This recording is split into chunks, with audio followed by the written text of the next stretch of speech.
Salve, salve galerinha, como é que vocês estão? Daniel Rivers na área, sejam bem-vindos a mais um vídeo de reflexão aqui da Escola Rivers. Vocês estão vendo e ouvindo Daniel Rivers, beleza? Convido vocês a darem uma olhada nos links da descrição aí, tá? Vale muito a pena. Nos links da descrição vocês vão encontrar o site da própria escola, tá? O Instagram, o Facebook, o acesso ao podcast nesse vídeo aqui, depois ele vira, obviamente, podcast. Pode ser que tenha uma galera que já esteja ouvindo a gente aí pelo podcast mesmo, e o próprio canal do YouTube em si, beleza? Vale muito a pena vocês conhecerem os nossos links aí, para vocês terem uma noção de toda a nossa comunidade. Também tem ali o acesso ao Discord, né, onde tem chamadas totalmente abertas, qualquer um pode entrar na chamada, na videochamada, inclusive, para poder conhecer a gente, trocar uma ideia com a gente, pedir um feedback e por aí vai, beleza? Galerinha, para quem não conhece, esse aqui é um quadro de reflexão, ele é bem... quase que amador aqui, né, gente? Quase não, né? Só não digo que é 100% amador porque o microfone é bom, né? Mas eu não me importo muito em ficar pensando no cenário 100% elaborado, porque o lance é foco na minha reflexão aqui, né? Eu vou filosofar sobre algum assunto, né? E, obviamente, aqui é um assunto que pode agregar muito para vocês, tá? Gente, eu falei num vídeo anterior, não vou lembrar exatamente qual, eu citei sobre estoicismo, né? O foco aqui desse vídeo é falar sobre o estoicismo na nossa rotina, o estoicismo para um artista 3D estoico, né? Então, quais são os benefícios da gente agir de forma estoica? Qual que é a grande vantagem de você ser um estoicista, né? Obviamente, assim, quando eu falo ser um estoicista, eu não estou falando da maneira radical. Eu acho que o legal, inclusive, a gente é de 2023, nós somos... aqui na era totalmente moderna, totalmente tecnológica, o legal é que a gente tem acesso a diversos conhecimentos e a gente pode sim, de repente, fazer um mix, né? Vou pegar um pouco sobre taoísmo, um pouco sobre, né, sei lá, um conhecimento, sei lá, um pouco mais, de repente, para Maquiavel, alguma coisa de Nietzsche, uma coisa de Freud e tal, e a gente pode, né, unir o útil ao agradável aí em diversos momentos e fazer um mix aí de conhecimentos. A gente pode, né? A gente tem essa vantagem aí moderna. Então eu digo isso porque talvez o 100% estoico eu não sei nem se é recomendável, né? Eu acho legal, nos piores momentos pelo menos, a gente agir de forma estoica, né? Então assim, eu vou fazer esse vídeo aqui, obviamente para quem já sabe o que é estoicismo e para quem não sabe, tá? Estoicismo, galera, só dando um contexto histórico, ele é vamos dizer assim, uma linha de pensamento, um movimento filosófico que nasceu lá na Grécia Antiga, tá? Esses nomes aí, todos esses nomes tipo de movimentos que nasceram lá na Grécia, geralmente ou é nome de alguém, né? Tipo Sócrates, uma coisa assim, ou é o nome do lugar onde o pessoal se reunia para ficar falando daquele assunto, debatendo e tudo mais, né? Então tem uma região, tipo uma região meio que periférica ali da Grécia, que é a Estoa, né? E daí que veio o estoicismo, tá? Começou com Zenão, né? Zenão lá ele trouxe já diversos conhecimentos que tem a ver com a parada, mas o negócio ele foi evoluir mais lá para Roma, inclusive com líderes, né? O Marco Aurélio é o cara mais conhecido do movimento estoico, né? Da linha de pensamento estoica, e ele era um líder romano, né? Ele foi ali um imperador. Então, ou seja, era uma parada. E Zenão, se eu não me falha a memória, posso estar confundindo, acho que é Epiteto. Epitecto, né? Ele era escravo, né? E Marco Aurélio, ele era já imperador. Então, ou seja, é um movimento que, vamos dizer assim, qualquer classe, qualquer tipo de conhecimento, qualquer tipo de, vamos dizer assim, cargo pode estar pensando daquela maneira, né? Porque não tem... Você vai ver que é um tipo de maneira de você pensar, um tipo de controle mental que indifere 100% do seu cargo, se você é líder, se você é chefe, se você é subordinado, tanto faz, tanto fez, tá? E o legal o que eu mais recomendo aqui é o livro Meditações de Marco Aurélio, onde ele traz uma porrada de conhecimento, muita coisa que eu vou trazer para vocês de conhecimento aqui, já meio que mastigadinho para vocês, obviamente já vem de Meditações. Mas também tem muita coisa sobre de Sêneca, né? Sêneca parece nome de um lugar, né? Mas é o nome de uma pessoa, o nome de um dos principais filósofos aí também do estoicismo, tá? Mas o estoicismo em si, tá? O que eu quero trazer aqui para vocês vem um pouco de um conhecimento grego, que é o tal do cosmo, né? Então eu vou trazer um pensamento maravilhoso para vocês, eu tenho certeza que vai agregar bastante. Então, se aconchega aí na sua poltrona, na sua cadeira, tá? Só tenta fazer de uma maneira que vocês consigam prestar atenção no que eu tô falando, tá? Então, se for fazer uma atividade paralela, que seja uma atividade que você consiga conciliar, né? De repente, lavar a louça, né? Cuidar da casa, tal. Eu faço bastante isso aí. Eu treino, inclusive, eu vi no Filosofia. Vale muito a pena. Abram mais as portas para filosofia. Vale muito a pena, ajuda muito a construir aí. Mas, enfim, o que eu ia falar é que, por exemplo, na mitologia grega, né? Tem o tal do Cosmo, né? O Cosmo, basicamente, é a formação que Zeus fez de conseguir organizar as coisas, né? Então Poseidon foi cuidar de uma parte, Hades foi cuidar de outra. Então eles foram designando deuses para cada assunto e isso construiu um certo balanceamento para o universo. Você conseguiu fazer uma coisa ordenada, a tal da ordem, tá? E o oposto disso aí, obviamente, é o tal do caos, onde as coisas não são organizadas, as coisas não têm rotina, elas não têm propósito, elas não têm por que executar de uma maneira eficiente. Então, o oposto do cosmos seria o caos. Dito isso, né, uma das principais características, pode ver que inclusive aonde eu fui aqui já explanando para vocês, as principais peças, as principais colunas aí do cosmos somos nós, basicamente, né? Se você for ver, são as pequenas engrenagens para você fazer uma máquina funcionar. Então, o motor é a peça principal do carro? Porra, claro que é. O motor, ele fala toda a qualidade, ele condiz, ele cita toda a qualidade, o valor, inclusive, que você pode comprar o carro, ele vem basicamente do motor. Mas você pode reparar que, basicamente, se você tirar qualquer peça, qualquer grupo de peças do sistema principal, o motor pode trabalhar o quanto for no seu melhor empenho, que ele não vai funcionar, né? Então ele precisa do escapamento, ele precisa da embreagem, ele precisa do acelerador, ele precisa de um monte de coisa. O sistema elétrico funciona em suas derivadas funções ali, né? Então, ou seja, cada pecinha ela é muito fundamental e é meio que cada macaco no seu galho, né? Cada um vai estar exercendo a sua função, um sem atropelar o outro, um sem pegar um pouquinho da tarefa do outro, é cada um na sua funçãozinha, né? Embreagem, em nenhum momento ela tenta acelerar, o acelerador em nenhum momento ele tenta trocar de marcha e nenhum dos dois tenta frear o carro, cada um exerce a sua função, tá?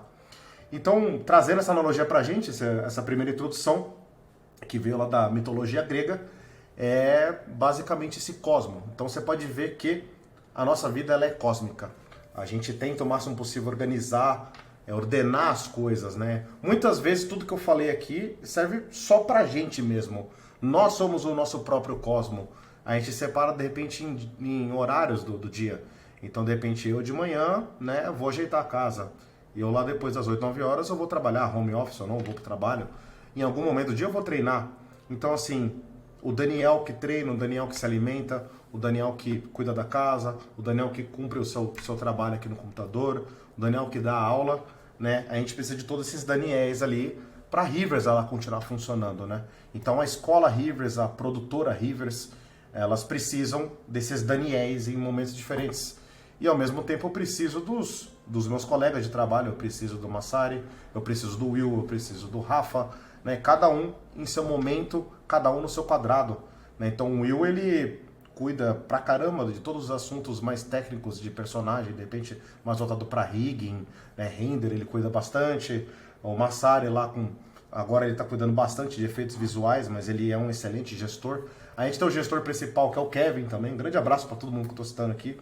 Então vocês estão vendo que o ecossistema da Rivers, o cosmo da Rivers, ele depende de pessoas trabalhando, executando suas tarefas, cada um no seu quadrado ali, entendeu?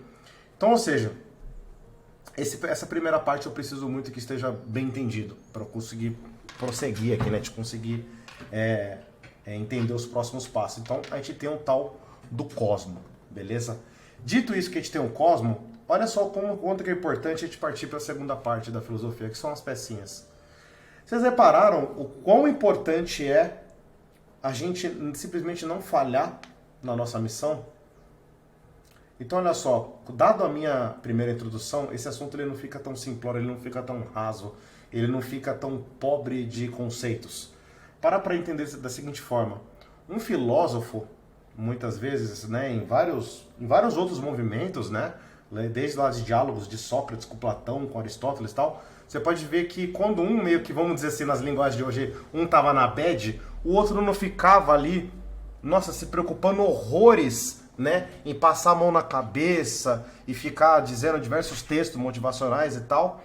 A linha ela era quase binária. você tem que continuar cumprindo a sua tarefa, senão você vai estar, desculpa o termo aqui, gente, vocês vão estar fudendo o sistema. Vocês vão estar bagunçando o seu universo cósmico, né? Vocês lembram no vídeo anterior que eu falei sobre talento?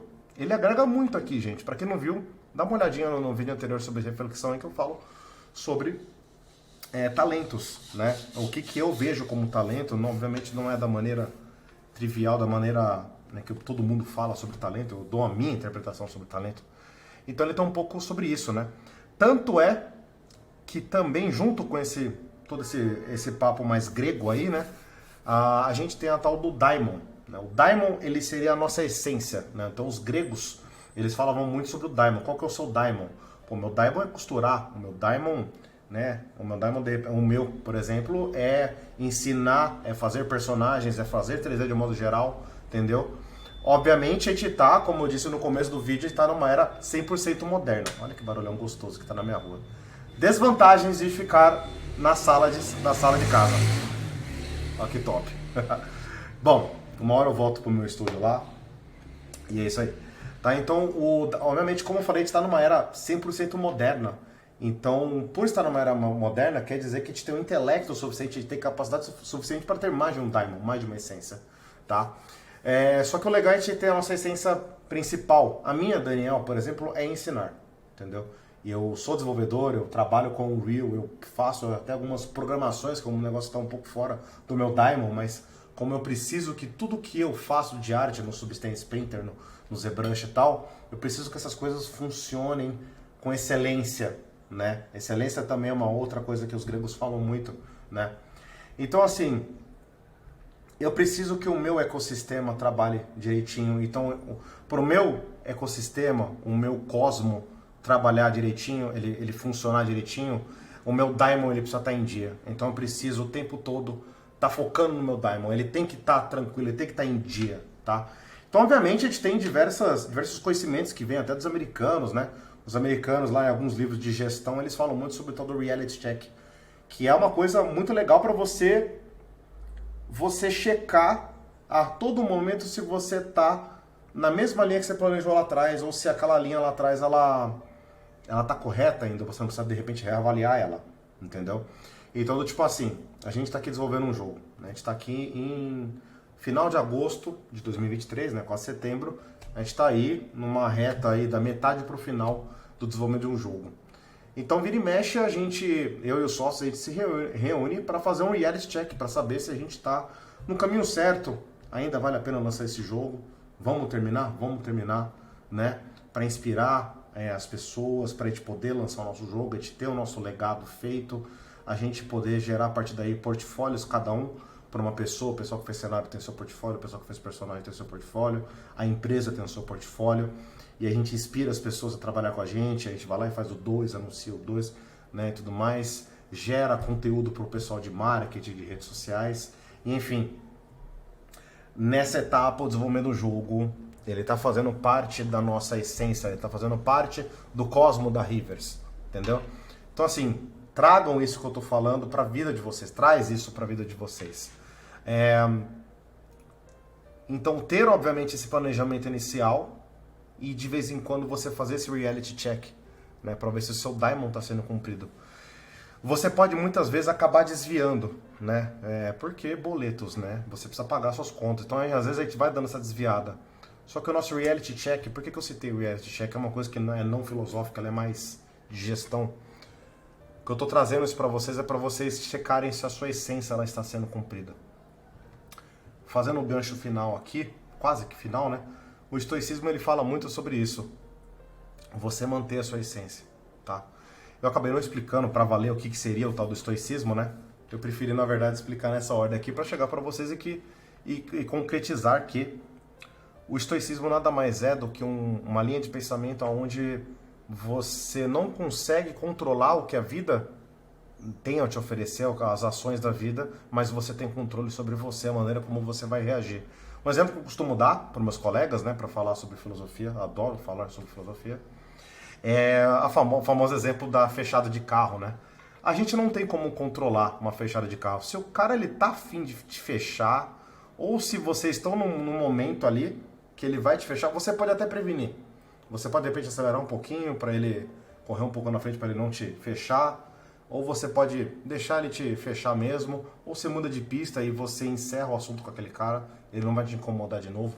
Pelo menos nos próximos segundos, mas um pouquinho mais adiante ele pode te incomodar. Mas enfim, independente de qual que é a ação que você toma ali no momento, você está vendo que você está tendo controle sobre a sua reação. E se acontecer, o pior caso que é a tal fechada, você se controlar. O estoicismo, ele não é tanto lá como o epicurismo, que ele fala muito de você ser calmo, né? Nossa, é um negócio mais de paz e tal. Não é tão só isso, assim. Ele é muito mais você não falhar com a sua essência. A sua essência é ser uma pessoa que controla as suas ações. Lá no livro 11, 12, lá de Meditações do Marco Aurélio, ele até compara a gente, quando a gente é muito reacionário, a gente reage demais com muita emoção, ele chega a comparar a gente como um porco guinchando. E, tem toda a razão, né? Aqui, por exemplo, eu tenho 4 gatos, dá pra ver de vez em quando passando aqui atrás, né? E, obviamente, quem tem gato sabe do que eu vou falar aqui, né? Acontece em alguns momentos você sem querer pisar na patinha de um deles, sem querer, né, por um acidente, pisar no rabo deles e tal. E eles têm reações de um animal. O que é um animal? O animal, ele é um ser que ele não tem consequência, ele é um ser inconsequente. No caso de um animal doméstico, ainda 100% dependente, né? Então o que acontece? Ele vai reagir da forma de acordo com o daimon dele. A essência de um gato que está sofrendo um pico de dor porque o dono pisou no rabo dele é morder o dono, ou no meu caso, é que elas brigam entre si. É uma reação meio esquisita, difícil para nós seres humanos entender, mas eles brigam entre si, sendo que o agressor foi sem querer, né, o dono, o ser humano ali, né? Ou o outro gato, né, como o pessoal, os veterinários falam que os gatos veem a gente como um gato gigante, né? Mó brisa, né? Mas enfim, você pode ver que a reação deles, eu acho 100% condizente com o universo deles, com a essência deles, tá? Eles são animais irracionais e inconsequentes, tá? Não é que eles estão errados, eles são animais. Você tem que saber o que esperar de um animal, né? Aí, numa hora que você sofre uma fechada, você vai agir literalmente como um animal, como um gato que acabou de ter o rabo pisado, ou como um porco guinchando, né? Cortella citou uma vez lá, né, que como ele é de interior, lá do interior de Minas, né? Ele fala lá de que carroça vazia faz mais barulho que uma carroça cheia, né? As madeiras elas ficam mais apertadinhas, então elas fazem menos barulho, elas batem menos uma na outra e tal. Então, obviamente, você quase não consegue ouvir ela chegando, né? Mas uma carroça vazia, os metais lá dentro ela ficam pulando, a madeira bate na outra, faz aquele barulhão do caramba, né? Então, ou seja, você não tá agindo, além de não estar agindo com o seu daimon, né? Você basicamente não tá agindo da sua melhor forma. Você não tá dando o melhor de si, você não tá sendo o seu melhor, entendeu? Você pode, obviamente, não por causa do outro, tá, gente? Não é porque você não quer fazer mal pro outro, você não quer fazer mal pra você. Eu já falei no outro vídeo também sobre estresse, né? Esses picos de estresse que a gente tem, galera, eles têm de ser controlados. Eles são, obviamente, um grito da sua alma, de súplica para você poder controlar eles. O estresse, ele é um pico que te faz mal pra caralho, ele joga um litro de adrenalina no seu organismo, que depois é difícil sair, você fica meio rançoso depois, você tem aquele pico de estresse, e você deu continuidade para ele. O pior caso é quando te dá continuidade. Você tem um pico, beleza, não tem muito como controlar, mas estoicismo. Você vai conseguindo se controlar, você vai conseguindo pensar na melhor forma, e obviamente sempre respeitando o seu corpo. Você vai pensando na melhor forma que você conhece, você tem capacidade para controlar ele. A forma como eu tenho controle para tentar, né, para tentar controlar o estresse, não é a mesma que você que está vendo o vídeo ou que está ouvindo um podcast tem, tá? Nós temos técnicas diferentes. A minha pode ser simplesmente... Continua. A minha pode ser, né, simplesmente me afastar ali. Se eu estou me estressando no WhatsApp, numa conversa, desliga, vai fazer uma coisa, vai dar uma volta na quadra e vai ouvir alguma coisa, alguma música. Para outra pessoa pode ser exatamente outra coisa. Tem gente que se estressa, na verdade, resolvendo o problema, né? Eu prefiro resolver depois que passa ali, né, aquele calor de emoção, tá? E enfim, gente, eu queria só deixar uma finalizaçãozinha aqui, tá? Para falar de um outro assunto que não tem a ver exatamente com o estoicismo. Eu queria voltar mais no tempo e falar sobre a essência de Sócrates, né? O daimon de Sócrates. Sócrates, ele era um cara, por isso que ele falava a tal frase, né, do só sei que de nada sei. Por que ele falava isso aí? Porque o daimon dele não era saber pra caralho, ele não era tipo Marco Aurélio. Sócrates não era Marco Aurélio.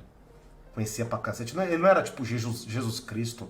Ele não era Lao Tse do taoísmo lá, né? Do livro Tao Te Ching, né? Ele não era Buda, cheio de conhecimento, né? Tao Te Ching, Jesus Cristo, esses caras conheciam coisa pra cacete, né? Marco Aurélio ainda, que tinha grana, né? Era muito comum lá na Roma você ter gênios da Grécia Antiga cuidando dos seus filhos. Esses caras foram tudo Aristóteles cuidando de um monte de romano que virou imperador e tal. Era a coisa mais comum. Mas Sócrates não, velho. Sócrates era só um cara que pensava muito. E você parar pra pensar, o que eu mais gosto de Sócrates, né? Inclusive acho que uma possível futura tatuagem que eu quero fazer é sobre ele, que eu gostava muito que ele fazia as outras pessoas pensarem. O daimon dele era fazer a engrenagem das outras pessoas rodar e funcionar. Uma coisa muito comum, por exemplo, ele acreditava que a sociedade Grécia conseguiria ser melhor se o povo pensasse mais. Então o trampo dele era basicamente de porta em porta, de roda em roda ali das pessoas que estão na rua, e ficar questionando o daimon de cada pessoa para saber se aquela pessoa ela tá fazendo o melhor dela. Um exemplo. Então ele pega um marceneiro e começa a questionar as técnicas do marceneiro. Não, mas como é que você martela esse prego aqui? Como é que você serra? Mas esse grau aqui não é melhor? Ele começa a questionar um monte de coisa. E, obviamente, a reação mais comum é a pessoa se irritar e falar, tipo, tá, então como é que serra uma madeira? Não sei. Eu só tô fazendo você pensar. Essa era a pegada de Sócrates. Só sei que de nada sei. Eu não sei como é que serra uma madeira. Eu não sei como é que prega. Eu não sei a melhor técnica. Eu não sei se eu mudar a marca do martelo vai mudar. É indiferente isso aí, entendeu? Porque você vai conseguir uma reflexão legal, por exemplo, né, voltando para esse diálogo de Sócrates aí, era muito comum, por exemplo, o cara vai lá e faz uma pergunta assim, né? Então vamos supor você aí. Vamos supor que eu tô perguntando para você olho no olho, né? Esquece Sócrates um pouco. Eu tô sendo Sócrates agora com você. E eu tô perguntando sobre a sua profissão. Do tipo assim, me resume exatamente o que você faz. Como vocês vão estar me respondendo pela primeira vez exatamente sobre essa pergunta específica, vocês vão elaborar um texto de 1 a 2 minutos, né, cuidando um pouco das palavras, dando uma gaguejada um pouco por causa do nervosismo e tal, né? Mas o legal é a minha resposta no final. Eu vou ouvir tudo que você está falando, vou ficar quietinho. Só que vai acontecer que no final eu vou virar para você e falar algo do tipo: não gostei da sua resposta. Elabora de novo. Acho que você consegue melhor. Você recebe uma afronta, tá? Obviamente o nosso cérebro não está acostumado a receber essa pontada do tipo, não gostei do que você falou. A gente recebe isso como uma espetada, né? Então, cada um reage de uma maneira. Somos seres humanos diferentes. Então tem pessoa que vai ficar um pouco mais ofendida, um pouco mais nervosa, um pouco mais triste, um pouco mais chateada, um pouco mais preocupada e por aí vai. Enfim, mas obviamente sua resposta vai ser mais curta, talvez mais objetiva e com alguma dessas emoções que eu citei a mais à flor da pele. Mais raivoso, mais preocupado, mais gaguejando mais ainda, mais nervoso e por aí vai. E no final eu vou repetir a mesma coisa. Não gostei da sua resposta. Você consegue melhor. Elabora um texto de novo, melhor. Me resume a porra que você faz o dia inteiro. Aí você vai lá e faz um micro pitch, né? E faz em 15 segundos a tal da resposta, né? Aí eu vou ficar tipo, pronto. Aí, ó, viu? Viu como em 3 minutos, com um calor de emoções aflorando aí, e eu olhando pra tua cara, você conseguiu responder melhor? Então Sócrates fazia isso às vezes em 5, 10 minutos com as pessoas na rua, né? Sócrates já faleceu, né? Na verdade eu nem sei se ele existiu de verdade, eu não sei, não tem nada guardado dele. Independente se ele existiu ou não, a questão aqui é vocês fazerem esse reality check, talvez como o Sócrates fez, pra saber se você tá cumprindo com o seu daimon, pra saber... Você tá fazendo certo? Se resume aí. E imagina Sócrates na tua frente falando. Você falou que nem um bosta. Faz isso direito. Fala isso direito pra mim. Se precisar, faz você com algum colega, né? Tenham essa prática de filosofar, né? Aproveitem os encontros de vocês aí, diários, semanais, mensais. Então pensa da seguinte maneira. Será que não dá pra vocês, de repente, um ajudar o outro com esse tipo de diálogo? Pode ser que sim, pode ser que não. Beleza? Gente, esse foi um pouco de conhecimento que eu quis Sempre quis passar para vocês aqui de filosofia. Espero que vocês tenham gostado. Deixa nos comentários aí o que vocês acharam, beleza? Aquele like, se inscreve e ativa o sininho para vocês receberem notificação. Beleza? Valeu, até a próxima.